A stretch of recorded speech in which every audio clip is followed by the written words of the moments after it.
Ma'am, cosmetic gynecology is relatively a new thing. How do you identify the right person, the right doctor? So, one, do your research. Please check their credentials. What are their degrees? What are they trained in? Where are they trained in? What is their experience and what they're offering? Okay, there's also this general belief that when it comes to surgery or women related issues, only the family members or the husband can decide and they will have to sign. Fact or fake? Expect. So, by all laws under our constitution in India, it is not essential that you need husband's or family's signature for the consent. Cosmetic gynecology is unsafe. It may cause some kind of trouble in the future. If we as doctors and gynecologists are not able to give them a competent treatment in the cosmetic field, it is very easy for women to drift off to places not so certified.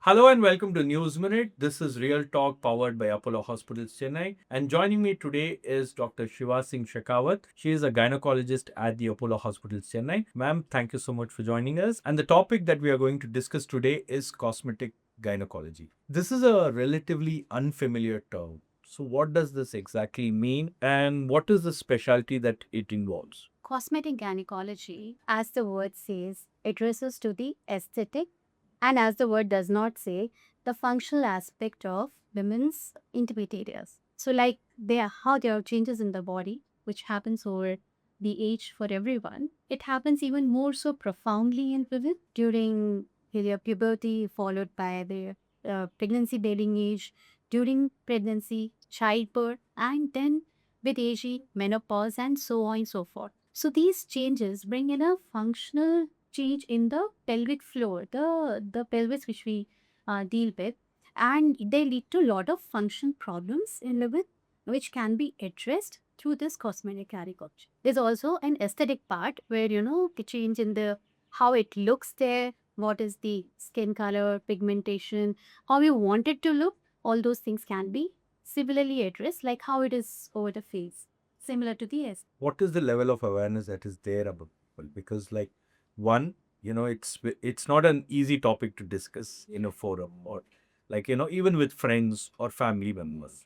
Like, how do you break that taboo? So it's when the patient walks in, it's a normal general conversation how you have between the doctor and patient. There's a repetitive building between the patient and the doctor. There's a confidence which should come in the patient's eyes for you, and that is when they're able to convey what is the base. I'll tell you a story probably. I had this beautiful couple who had come from a far area, and they were trying for pregnancy. That was the main complaint they came with. They've been trying for 2 years. They haven't been able to, have a child, and that's why they've come to Shikra for the examination. Like during our history taking, I realized that it is the sexual act itself is very painful for the lady, and that's why they proposed from their side, not that we will get evaluated. We'll just go ahead with IUI. IUI is a way where we just inject the male gametes inside it. I was like, but why? You haven't tried any other thing. During examination, I realized that, there is a problem. She's not able to, have a normal relationship. I was asked, she said, I've seen around a lot of people and they said, I've been having this infection, the fungal infection, and I've been treated multiple number of times. I've taken n number of antibiotics. I'm done with it. Doc. I can't have it. And I don't think I can do this thing. So, but I just need a child. So let's do it some way or other. I was like, okay, but then you don't have an infection. We need to biopsy it. And there's a condition called as lichen sclerosis. This is what we, thought is it must be, and that is what the biopsy confirmed. Now, in older days, we had very limited things. You'll give some steroids and other. Now we have these new devices which are available by the advent of cosmetic oncology, and we use those laser devices on her. I think third sitting. She used to come every once in a month from almost 2,000 kilometers. And third sitting, she could start having a normal intimate life with her husband. And she's pregnant currently. We're waiting for the baby to deliver, Okay. and this is a healthier way. So sometimes they don't tell their problem. Sometimes they are not able to even tell what is the problem, and this peronia is what we call, difficulty or pain during intercourse. That is one thing which women don't come out with very easy unless they develop that trust in you and you ask for it. So we have to probably look into it and ask for them. Also, doctor, we hear a lot about laser therapy, radio frequency, and other non-surgical procedures in cosmetic gynecology. How do these treatments work? As I said, these are so cosmetic gynecology, we can have surgical modalities, we can have non-surgical modalities. These are the non-surgical modalities. One is by, some kind of radiation like laser therapy. Here we give certain frequency lasers. There is radio frequency. There is high intensity focused ultrasound, and there is something called as plasma therapy, which has come very recently. So earlier, what was available only to me as a gynecologist was probably, hormone gels, creams, which we could apply externally, and that will help in some external changes in the outer laying of the vagina, the innermost layer. When we use these frequencies or these particular devices, depending upon what case, what is to be used, they change the inner constitution of the cell, so that now the cell itself in that area is able to make that particular collagen or the connective tissue which has become deficient, and so the cell is rejuvenating, kind of. It is trying to go back to how it was in a younger state and trying to make that place healthy from inside, not just an ointment outside that you applied it for a while and then it doesn't work. So that's how it is. There are different frequencies and different ways and different doses depending upon the complete practice. For concerns that cannot be addressed with non-surgical treatments, what are the advanced surgical techniques or procedures that are available today, and how they have evolved over a period of time? Earlier, women have always given birth, so they have always had perineal injuries. They've always had trauma there, and there always have been pelvic floor dysfunctions. So while we were probably training as gynecologists in our earlier days, so there were surgeries which we used to do to be able to strengthen the pelvic floor. But there are newer ways of doing those same surgeries in a different way to give better outcomes in a lesser invasive form. And we know the anatomy, we know the cell structure, we know the composition better now, so we are able to give a better result as far as the surgical things are concerned. See, like how we say that I'll go back to childbirth because that is the most common thing which happens. So the vagina is kind of designed to stretch to be able to deliver the baby. But designed to stretch does not mean it is designed to bounce back to normal. Correct. Even if you see elasticity of thing, after a while, it doesn't go back to the same length or same place. So to be able to go back or bounce back to not just normal, probably near normal, we have these. If it is less damaged, we can have non-surgical. If it is more damaged, the tissue has like torn, if there is muscle injury, we have the surgical connection where we can identify what is injured and we can go and focally correct that instead of randomly repairing the place. So that the accuracy is good now. The accuracy is good. With cosmetic procedures, there can be a fine line between a genuine medical need and a pressure created by beauty standards. Yes. How do you assess whether a procedure is required or is it appropriate for patient? Yes. So I'll say the line for me is, it is ethical, not ethical. It is clinical, it is functional, it is just purely aesthetic. I don't think that can be used at all because that line is anyways blur. So for me, the line is with which or what mindset the patient has come to seek that treatment. So if the patient is here because this is what she wants, because that makes her more comfortable, that makes her more confident, and that makes her quality of life better from her point of view, then that is something which is doable.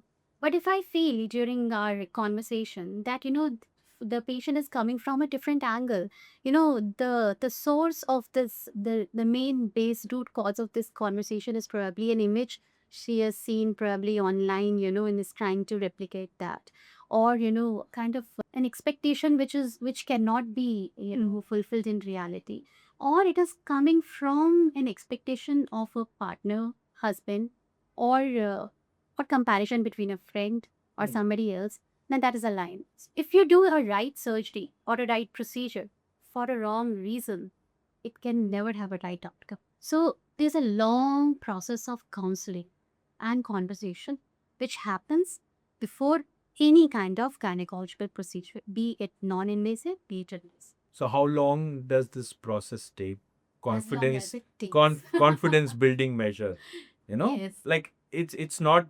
It's I never mean, a- it's never- not a decision that is taken by one person, right? Absolutely. Like that- Absolutely. Yeah. Yes. Yes. So this Then is you a have decision another man who is also No. involved. Like person in concern here is is the patient. is the herself. patient. Because Yeah. it is her body and it is her decision. So whenever a cosmetic procedure is being done anywhere on the body for the concern of anybody other than the person in who is the patient, it is a wrong decision. So the person in concern, the patient has to decide what she needs and where she's coming from and why she wants the surgery. So we have that first consultations, where most of the times we figured out that patient needs a particular concern to be addressed, and many a times nowadays patient research online and they come for a particular thing, and then the next consultations are about examination, what can be done, what cannot be done, and what is the real expectations. We set those expectations and then slowly we tell pros and cons, and then slowly we come to a plan of management which needs to be put. Family, as far as this concerned, has no role in cosmetic gynecology. Believe me, 90% of families are not even aware that this particular lady is feeling that which it leaks sometimes. The urine leaks when she's working hard or when she's sneezing, coughing. 90% of families are not aware.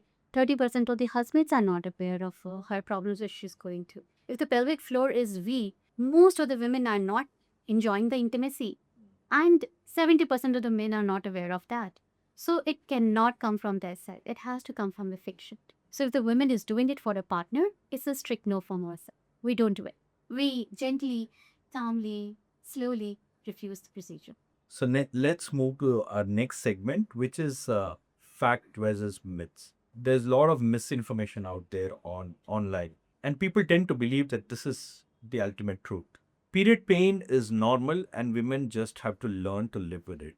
As a gynecologist, what is your take on this? That is baseless. It's absolute myth. It should not be how we know it should be taken. As we discussed, period P, which does not affect your normal activity, that kind of daily is no. Anything beyond it, which does not let you get up and go for your work or go let you do your normal activity, is not normal, has an underlying, possible causes which should be evaluated and treated in time. Vaginal discharge always means that there is an infection, and you should see a doctor sooner or later. Absolutely false.